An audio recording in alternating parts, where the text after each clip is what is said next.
For more, let me bring in Senator Robert Menendez.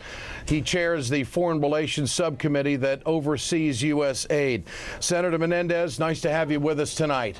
Good to be with you, Ed, and I wish it was a different topic we'd be discussing tonight. Absolutely, sir. I know these are tough times.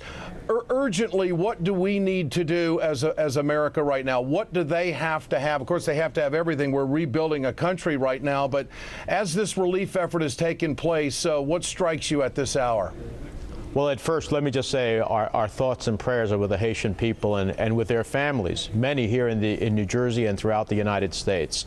And what we're doing in the first instance, this is search and rescue, still with the hope and aspiration of saving lives and those who are under the rubble, those who may be trapped, as well as taking care of those who are injured. So one of the things we need to do to make sure we opened up our airport, U.S. Southern Command flew there, and its personnel is helping operate the airport and secure it so traffic can come in, including with supplies. U.S. Coast Guard ships are off of Haiti as we speak. Tomorrow, the U.S. aircraft carrier should arrive that has 19 helicopters on it to ferry people, 3 operating rooms, and the ability to produce fresh water from its operations.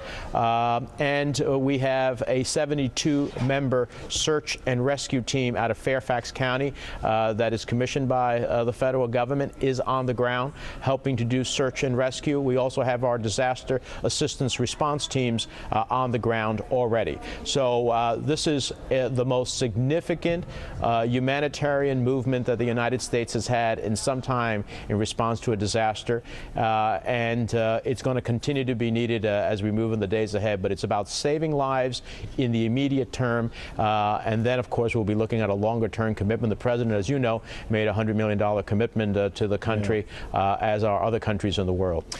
Senator, the relief effort from the United States has been obviously terrific and timely, but we're told tonight that the airport has been shut down right now until 8 o'clock tonight. It can't take any more airplanes coming in.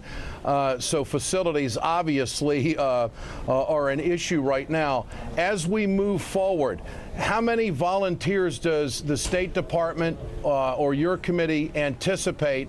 How many volunteers can we get in the country, say in the next 24 to 48 hours, which is a very critical time at this point?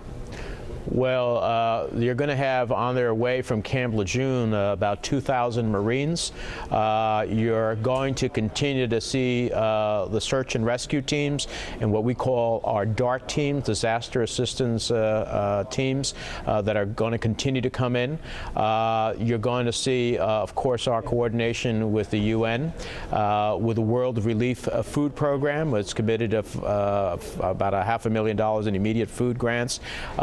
And this is a challenge, Ed. Let's not mistake it. It is massive, but it is a challenge. Both nature and what it's done, as well as the logistical limitations there, are going to be consequential. But we're going to do everything we humanly can. And I'm impressed with the new administrator of AID, Mr. Shah, who is in fact in his first, in essence, days on the job, has been able to respond very significantly. And Senator, can you speak to other countries for a moment to our viewers tonight?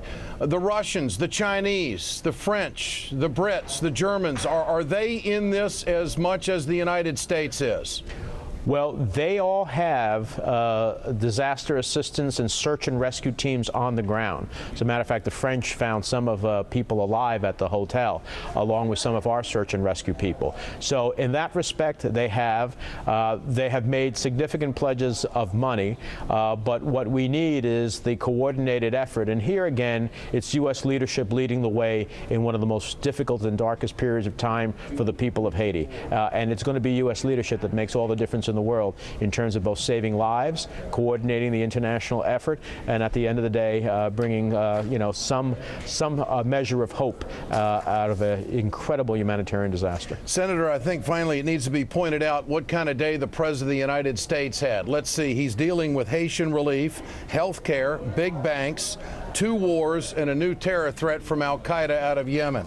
It's been a busy day for lawmakers and the leader of the country. There's no question about that. That's the nature of the presidency, and this president's meeting it all head on. I mean, you know, the one thing you've got to say about President Obama, he doesn't shirk away from the challenges. He meets them head on, and that's why we elect a president, to meet the challenges of the nation. Senator, good to have you with us tonight. Good to be with you, Ed. Robert Menendez from New Jersey tonight here on The Ed Show.